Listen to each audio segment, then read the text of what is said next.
Part 2 of our presentation on PV mounting systems. In part 1 we looked at ground and pole mounts, and now we're going to take a look at roof mounted systems.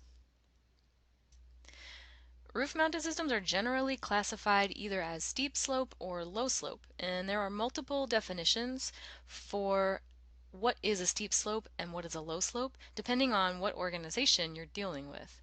So the National Roofing Contractors Association, also known as NRCA, is an industry trade association, and they define a low slope roof as being 3 in 12 or less, so that's 14 degrees or less, and they define a steep slope roof as being greater than 3 in 12 or greater than 14 degrees. So a low slope roof is typically going to have a weatherproof membrane, such as TPO, EPDM, PVC, or bitumen. And a steep slope roof is probably going to be covered in some type of water shedding covering, like shingles or tiles. PV racking manufacturers generally will classify a low slope roof as being less than 2 in 12, so that's anything less than 9.5 degrees would be low slope, and they define steep slope as being 2 in 12 or greater, so 9.5 degrees and greater would be considered steep slope. And this is aligned with the standards UL 1703 and 2703 relating to fire classifications. OSHA defines a low slope roof as 4 in 12 or less, 18 degrees or less for a low slope roof, or anything greater than 18 degrees for a steep slope roof.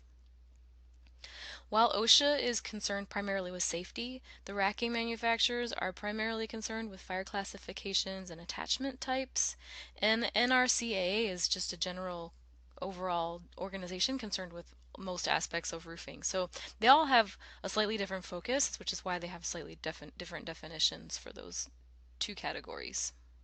We're going to go with the 2 in 12 definition per the PV racking manufacturers and the UL standards for this lesson. Steep roofs are most common on residences, and low slope roofs are most common on commercial buildings. And you can see examples of each of those here. So the low slope roof is on the bottom right, that's a commercial installation, and the steep slope roof is on the upper left, that's a residential installation. And one thing to note is that steep slope PV arrays are typically going to be flush mounted. So it doesn't make very much sense to try to pitch an array off of a roof that's already pitched to try and optimize the tilt, because to do that you're going to have to add a lot of racking, you're going to have to consider the additional weight that would add, and then that's going to also require extra engineering, and all those things are going to end up costing more money. So from a financial perspective, it's probably not going to make sense financially to attempt to do that sort of a thing, and it's also probably not going to look very nice. So just make sure that your steep slope PV array is flush mounted and stick with that type of a strategy. As with the other mounting systems, both have advantages and disadvantages. Since you have a roof structure that already exists, your materials costs are going to generally be a little bit lower than they would for a ground or a pole mount system, because you don't have to build the extra racking framing that you would for a ground mount or a pole mounted system. The roof structure is there and already takes care of the PV support on that end. Installing on a roof utilizes otherwise potentially unused space, so there's a lot of roofs available that could potentially be used for generating electricity. Roofs are often the best real estate in urban areas. Oftentimes, if someone has a yard, they're going to want to use it for recreation or gardening or other types of similar uses, and maybe won't want to dedicate that space to a PV array. So the other thing to consider is that that space might also be shaded by nearby buildings, which would be common in urban areas. So getting a PV array up on the roof gets it out of the shadows and also keeps it out of the way. And since roofs can be somewhat challenging to access without a ladder, it minimizes potential access for non-qualified individuals. So you have to have a really determined non-qualified individual to get to a PV system if it's up on a roof. One of the disadvantages or downsides to installing on a roof is that you're probably going to have some number of roof penetrations, which is going to increase your leak liability. And you may be required to get a roofer to maintain an existing roof warranty. You'll need to follow roof safety protocols, including making sure that if you're up working on a roof, you are wearing the proper safety equipment to be doing so, and to keep your tools and other objects in safe locations so that they aren't falling off the roof and hitting people who might be below. Installing a PV system may require a roof to be replaced due to age or wear or other types of similar reasons, because if you install a PV system on a roof that's going to have to be replaced in the next few years, then you're going to end up having to remove that PV system again and then reinstall it, which is going to add more cost to that re-roofing project. So if you have an old roof that's going to need to be replaced soon, it's worth doing the roof replacement before the PV system is installed. PV systems can make future roof maintenance challenging, especially if it's a commercial installation and your PV system is somehow restricting access to any types of HVAC units that might be on the commercial building, or just in general make it more difficult to maneuver around on a roof. So flush mounts especially are going to be subject to higher cell operating temperatures due to their close proximity to the roof surface, as opposed to a ground mounted type of a system where the air can freely circulate around all sides of the module. So higher cell temperatures are going to mean a slightly less efficient operation. And then one other thing that's not listed on this slide that could be considered a disadvantage is that you may end up dealing with difficult conduit runs through hot attics. And working in attics can be difficult anyway, because if you're not careful, you could potentially fall through into the living space below. But they can also get extremely hot during the day, even in places where it's not very hot outside. And so you want to make sure you stay hydrated and you have another person who's working with you that you can be in contact with to make sure you're safe. Some additional considerations for roof-mounted systems include the roof age, the roof warranty if one exists, and equivalent service life. So we kind of touched on this on the previous slide. If your roof is old enough that it's going to have to be replaced in the next 5 or so years, maybe you need to make sure that you take care of replacing that roof before the PV system is installed, just to save that added cost of removal and replacement later. And then, of course, you want to make sure that you aren't going to be voiding any existing roof warranties and that your roof has an equivalent service life to your PV system. You'll need to consider roof access for the workers who are going to be installing the system and storage for materials. So you need safe places to store your materials and avoid theft. And you'll need safe places for workers to access the roof multiple times up and down throughout the day. And so you also need a place for the workers to park their cars. And in some residential installations, this can create issues for people in places where parking can be tight. So, or if there isn't any parking available. So you need to kind of consider that as well.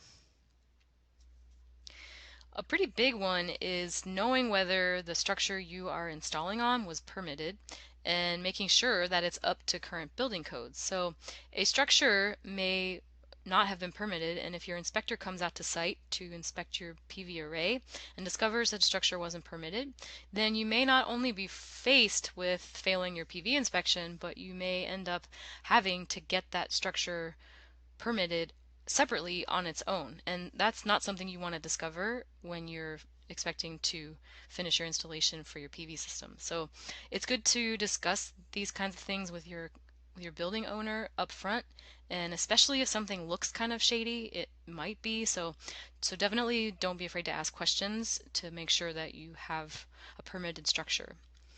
And a structure may have been permitted when it was built, but that might have been many years ago, and the building codes weren't quite as conservative as they might be now. And so you may still have to bring a permitted structure up to current building codes if you're planning on installing a PV system on it. One really important consideration for roof-mounted systems is going to be fire access and setback requirements. So depending on what jurisdiction you're working in, you'll need to check with them to find out which codes they are enforcing to determine whether or not you need to include setbacks. Most places you're going to have to include fire setbacks on a roof around an array, and the codes will tell you, whichever codes they're using in that particular jurisdiction will dictate the widths and locations and lengths and quantities of fire access pathways that you'll have to design into your PV system layout. We'll also need to be aware of fire rating issues, which we go into more detail on this subject in PV 202, but I'll cover it here quickly just so that you have a basic understanding. So roofs have a fire classification per the building codes depending on their construction type. And PV systems that are mounted on roofs are also required to be listed to UL 1703, and they have to match or exceed the fire classification of the roof on which they are installed. And so you can see how trying to list entire PV systems as assemblies could get complicated with multiple different racking manufacturers and multiple different PV module manufacturers. So modules, in order to simplify this a little bit, modules are commonly tested and grouped by type. So they're allowed to be grouped by a specific type. So racking manufacturers can test their racking with specific types rather than having to test with specific modules, every specific module that might be available on the market for a listing. So you should see on a PV module datasheet the fire classification type for that module. And then you should also see on the racking installation manual or datasheet some type of language to the effect of this system is a Class A fire rating for low slope roofs with Type 1 or Type 2 modules. So something like that should appear on either the racking installation manual somewhere or on a data sheet for the racking. And so it also should specify that it's for a low slope or steep slope roof, and that should be also written that it's going to mean that it's less than 2 and 12. If not, assume that it is less than 2 and 12 per UL standard. It's recommended that you keep a minimum of 4-inch airspace gap between modules and the roof surface, but once you start to get beyond about 6 inches, any higher than that, it's going to start to create other wind loading issues, and it's also going to start to look kind of funky. So between 4 and 5 inches is pretty good recommended airspace between modules and the roof surface for flush mounted arrays. You'll also need to consider the roof loading capacity, and that's going to include wind and snow loading for your new PV array on that roof. And finally, we're going to have to look at aesthetics. This can be a big deal for some folks. Some people really love the fact that they have a PV system on their house and they want everyone to see it and they like looking at it. Other people want it up there, but they don't ever want to have to look at it and they don't want it to be visible from the street. So that's a big deal to consider, especially on a residential type of a project where the homeowner may be very concerned with how the system's going to look on their house. And aesthetics are also part of a quality installation. You want to, as an installer, make sure that your work looks nice in addition to being a quality installation. That's part of the entire installation is that it's a nice looking array layout and everything looks in order and clean. Before you install a PV system on a roof, you're going to want to qualify that roof and reduce your liability so that you don't inherit any pre-existing roof leaks. Once you install a PV system on a roof and there are problems in the future, you may be held responsible for those problems even if they weren't resulting from your installation, unless you have them documented as pre-existing conditions. So you're always going to want to examine the roof surface on the exterior and the attic on the interior. And it might be a really good idea in some cases to have an analysis by a professional roofer to protect you as an installer, to have a third party who can document any pre-existing conditions that might be especially worth noting. So looking at the photos on the bottom, we can see a few examples of comp shingle roofs, which are they're showing signs of wear and tear. The one on the bottom left it's got a lot of exposed fiberglass and also has some significant sagging up on the upper half of that roof. That's actually my roof, and fortunately I have had that roof replaced and I have had structural reinforcements added so that I can install a PV system at some point on that roof in the future. The roof picture in the middle is showing damage that happens from walking on roofs and not being mindful of how you're stepping. So that can result in loss of the gravelly surface of those shingles. And then same thing on the right, we have cracked and broken shingles, which is not really going to do much for the longevity of that roof and is not going to help in preventing leaks. So on the interior, you want to look for signs of water damage, like you can see in the upper right photo, and that's going to include mold and dry rot and any kind of weird staining. And then you're also going to want to just keep an eye out for any signs of fire damage, just because some structures may have had a fire in their history that didn't require an entire rebuild of the roof. And so if there are rafters in the attic that you can see that have fire damage, you're going to want to avoid installing any PV system attachments to those rafters, and they may need to be reinforced or evaluated by a professional who knows what they're looking at and how to evaluate that type of a thing before you attempt to install a system on a roof that's got fire damage. One other thing to keep an eye out for inside of an attic is broken or cut rafters. If rafters are in any way compromised, their structural integrity is at risk, you'll need to look at replacing or repairing the damage to those particular rafters before installing your PV system. The same thing goes for any type of modifications or damage to an existing manufactured truss. If it looks like any truss members or truss webs have been cut or taken out or changed in any way, you won't be able to install your PV system over those trusses. They will not be structurally sound. That will have changed their structural integrity, and it's not safe to install on a site modified engineered truss. I want to stress the importance of flashing all of your roof attachments. A flashing is a component that's installed to reduce leak potential. And so on a composite shingle roof, it's going to be a flat piece of metal that slides up under the row of shingles that's directly above a mounting foot, and it sits in between that mounting foot and the shingle. So you can see over time, expansion and contraction can make seals vulnerable, and the leak potential is going to grow over time, which leads to compromised roof integrity, and that water intrusion is going to eventually lead to roof and ceiling damage, mold repairs, and costly situations. So you want to avoid having that happen as much as you possibly can, and a flashing is going to help keep that from happening. Here are a few different examples of types of flashings. The two composition shingle flashing photos on the top of this slide show the upslope side of shingles. So on the left photo, the shingle row on the left is the actual upslope of that particular array or of that roof, and in the shingles overlap that metal sheet flashing so that the water can run down the roof away from the attachment point. And same thing on the photo on the right, the upslope side of that is on the right side of the photo. So that row of shingles you see on the far right corner is the upslope of the roof, and then that black sheet metal flashing is tucked up under that row of shingles, so it lets the water run right off the top row and then down onto the ground. The photo on the bottom right is a cone flashing that's installed on a modified bitumen type of a roof covering, and that's pretty common on flat roofs, and a lot of times you'll see those on commercial buildings, some residential buildings as well.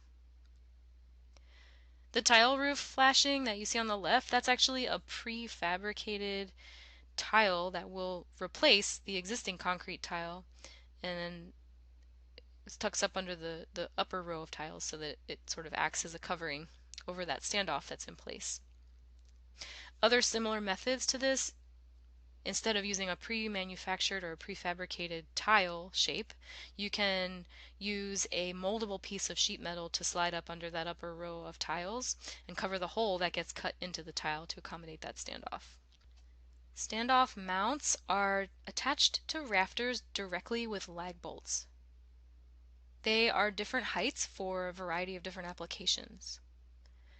The lag bolts have to be of a sufficient length and diameter to achieve the necessary depth of penetration into rafters or other structural members to ensure that they have adequate pull-out strength to resist the uplift forces that will be acting on the array. The diameter and the length of lag bolts is calculated during the design process, and this can be done by either the racking manufacturer or the PV system designer, or if there's a structural engineer working on that project, they will probably want to be involved in that process as well. Standoffs that are installed on pitched roofs are usually flashed with the same kinds of flashings that you'll see on plumbing vents. And they're most commonly seen on tile roof attachments with a double type flashing that you can see an example of in the bottom left photo. So that standoff is going to be attached directly to the roof surface, the roof decking, on top of the roofing felt, and it will attach with lag bolts directly into a rafter, so through the decking and into a rafter. And then a vent flashing is installed over the standoff and sealed. And then the tile is cut so that the standoff can stick up through it, and it's put back into place with that hole cut so that it allows the standoff to come through. And then a second flashing is installed over that hole to cover that hole around the top of that standoff, and that's going to usually be a moldable piece of metal, and it's going to look pretty much like the one we saw on the previous slide, but it'll look slightly different if it's moldable metal than that particular prefabricated tile that we can see in that lower photo there on the bottom left. And of course, I can't say enough times, always, always, always flash your roof penetrations and use sealant.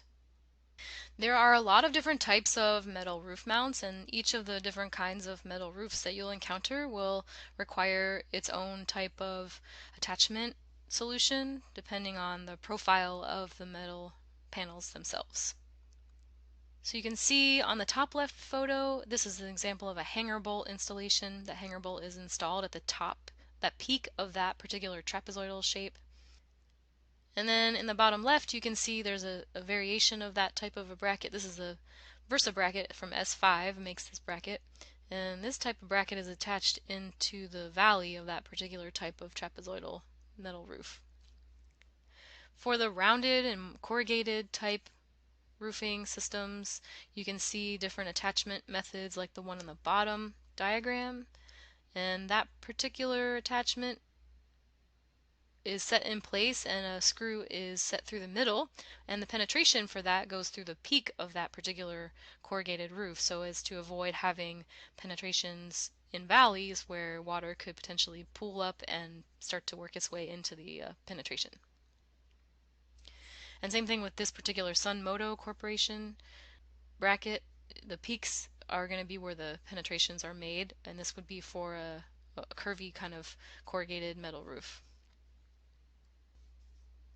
PV systems can be attached to a standing seam type of metal roof without any roof penetrations at all. So that's really great for your leak liability. It pretty much eliminates the leak liabilities altogether.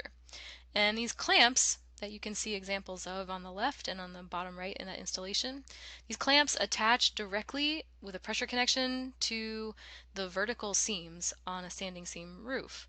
And so the standing seams that you might find are going to be all different shapes and sizes, and so you've got to find a clamp that's going to be compatible and work with the type of seam that you're dealing with. And so there's manufacturers that make all different varieties of clamps to fit all kinds of different seam sizes and profiles and shapes.